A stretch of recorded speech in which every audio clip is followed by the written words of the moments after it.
ቆይ ግን እርሶ የሞት አፋፍ ስር የሚያደርስ የስፖርት አይነት ላይ ለመግባት ቁርጠኝነቶ ምን ያህል ነው ብትባሉ ምን ትላላችሁ? የዚህ ውድድር መነሾም መድረሾም ልብ አንጠልጣይ አሰቃቂ ግን ደግሞ እጅግ ረብጣ ዶላሮች የሚገኙበት የዓለምን ቀልብ የሚገዛ ውድድር እንደሆነ የሚነገርለታል። እዚህ ውድድር ሞት ተራ፣ አደጋ ደግሞ የተለመደ፣ ፍጥነት ዋነኛ መለኪያውም ነው። ብልጠትና ቀድሞ መገኘት ደግሞ አሸናፊ የሚያደርጉት ቁልፉ ሚስጥር። በዚህ ውድድር አሉ ብላችሁ የምታውቋቸው ተምዘግዛጊ የየብስ ተሽከርካሪዎች የዚህን ያህል ፍጥነትን አይጠቀሙም። በቃ እንዲህ ነው የምድር ጉር በሆኑ ተሽከርካሪዎች መጋለብ። ይህ ስፖርት የፍጥነትን ጣራ ለመንካት በየጊዜው የሚደረግ ትልቅ ትግልም ሲሆን ከውድድር በላይ የሆነ የኢንጂነሪንግ የፈጠራ ጥበብም መገለጫ ነው። የፎርሙላ 1 ታሪክ የጀመረው ከሁለተኛ ዓለም ጦርነት በኋላም ሲሆን በዓመታት ውስጥ በርካታ ለውጦችንና የማይረሱ አደጋዎችን ክስተቶችንም እንዳስተናገደ ይነገራል። በዛሬው ዝግጅታችን በዚህ ስፖርታዊ ውድድር የተከሰቱ አስደንጋጭ አደጋዎችና የውድድሩ የጅማሩ መንገድን እናያለን። አብራችሁን ቆዩ። ለቻናላችን አዲስ ከሆናችሁ እንዲህ ያሉ ስፖርታዊ ጉዳዮችን ታገኛላችሁና ሰብስክራይብ በማድረግ ቤተሰባችን እንድትሆኑም ጋበዝናችሁ። የፎርሙላ 1 ይፋዊ ታሪክ የሚጀምረው በ1950 ዓ.ም በሲልቨርስቶን በተባለው የእንግሊዝ የውድድር ትራክ ላይ ነው። ነገር ግን የፎርሙላ እሽቅድድም መሪዎች የተቀረጹት ከዚህ ቀደም በ1920ዎቹና 30ዎቹ በተካሄዱ ግራንድ ፕሪክስ በሚባሉ ውድድሮችም ነው። ከሁለተኛ ዓለም ጦርነት በኋላ ዓለም አቀፍ የአውቶሞቢል ፌዴሬሽን በ1964 ዓ.ም ማለት ነው ፎርሙላ የሚል ስያሜ ሰጠው። የመጀመሪያው የዓለም ሻምፒዮና ውድድር ሲካሄድ ጣሊያናዊ ሹፌር ጁዋን ማኑኤል ፋንጂዮ በአልፋ ሮሜዮ መኪና በመንዳት የበላይነትንም ተቀዳጀ። ፋንጂዮ በ1950ዎቹ 5 የዓለም ሻምፒዮኖችን በማሸነፍ የፎርሙላ 1 የመጀመሪያው ታላቅ ጀግና ሆኖ በታሪክም ተመዘገበ።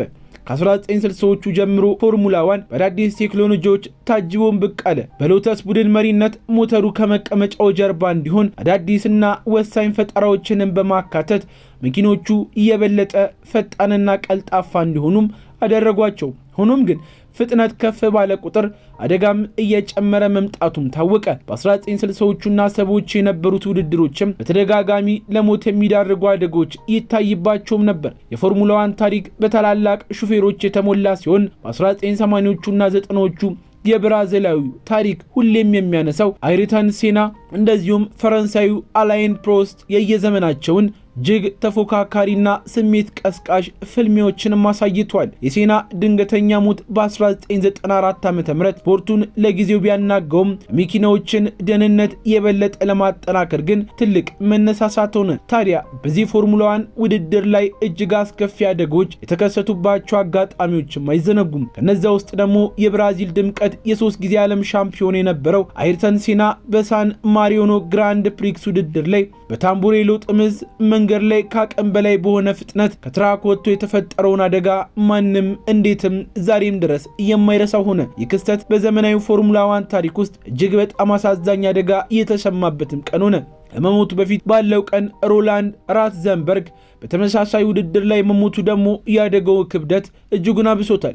የሴና ሞት ከተሰማ በኋላ የፎርሙላ 1ን የደህንነት መስፈርቶች ሙሉ በሙሉ እንዲቀየሩም ተደረገ። በመኪና ዲዛይኖች የትራኮቹ አቀማመጥና የሹፌሮቹ ሄልሜት በከፍተኛ ሁኔታ ተሻሽሎም ተሰሩ። ሌላው የኒኪ ላውዳ የእሳት አደጋ ኑበርግሪንግ 1976 እሳት የሰው ልጅ የፈተነበት አደጋም ነበር። የፌራሪ ሹፌር የነበረው ኒኪ ላውዳ በጀርመን ግራንድ ፕሪክስ ላይ መኪናው በእሳት የተያዘበት አሰቃቂ አደጋ ተወዳዳሪው ኒኪ በእሳት የተቃጠለበት ዘግናኝ ጉዳትም ሲሆን በእሳት የተለበለበ ቆዳውንና በጤና ላይ የተፈጠረው ከባድ አሰቃቂ ቢሆንም ላውዳ ከ6 ሳምንታት በኋላ ዳግም ወደ ውድድር ተመልሶ የመጣበት የሱ ትግል መንፈስ ያለመሸነፍ እልህም በስፖርቱ ታሪክ ውስጥ ተወዳዳሪ የሌለው እንዲሆን ያስቻለውም ጉዳይ ነው። በዚህ ዓመት የዓለም ሻምፒዮናነቱን ያሳጣው ስኮትላንዳዊ ሹፌር ጄምስ ሃንትም ሲሆን ስለ ሁለቱ ተቀናቃኞች ታሪክ ራሽ በተሰኘ ፊልም ላይ በግሩም ሁኔታም ገልጾታል። በመጨረሻም የሮማን ግሮዝዣን የእሳት አደጋ ባህሬን ፈረንሳዩ ተወዳዳሪ ሮማን ግሮዝዣን በባህሬን ግራንድ ፕሪክስ የመጀመሪያው ዙር ላይ ማንም ይሆናል ብሎ ያልተጠበቀ አደጋ ዓለም እየተመለከተው ደረሰበት። ከባድ ድንገተኛ ግጭት መኪናው ለሁለት ተሰንጥቆ በእሳት እስከ መያያዝ የሚያደረሰው ግሮዝዣን ከዛ እየተንቀለቀለ ከሚነዳው የመኪና ስብርባሪ ውስጥ በራሱ ጊዜ መውጣት የቻለበት ጉዳይ ሲሆን ይህም ለሾፌሮቹ ጭንቅላት ጥበቃ ተብሎ የተገጠመው ሃሎ የተባለው የደህንነት መሳሪያ ህይወቱን እንደታደገው በሰፊው ይነገርለታል። ይህ አደጋ የሃሎ ስርዓት ወሳኝ መሆኑ በተግባር ያሳየም ሲሆን ፎርሙላ 1 እንዴት የሾፌሮችን ደህንነት ለማረጋገጥ ያለማቋረጥም አዳዲስ መሳሪያዎችን እያሳደገ እንዳለ ዛሬ ድረስ አሳይቷል። የመኪኖቹ ሞተሮች ሃይብሪድ ፓወር ዩኒት ሲሆኑ አዳዲስ የኤሮዳይናሚክስ ህጎች ደግሞ ተፎካካሪነቱን ለማሳደግ በየጊዜው ይሻሻላሉ። በየዓመቱ ወደ 20 የሚጠጉ የዓለማችን ልዩ ልዩ ከተሞችና ሀገራት የሚያካሂዱት ውድድሮች ከ100 ሚሊዮን በላይ ተመልካቾችን የሚስብ ዓለም አቀፍ ትርኢትም መሆንም ችሏል። በዛሬው ዝግጅታችን በዚህ ከባድ ውድድር ዘርፍ ላይ የተሰሙትን አስደንጋጭ አደጋዎችና የውድድሩን ጅማሬ ያስመለከተ አጭር ፕሮግራም አቀረብንላችሁ።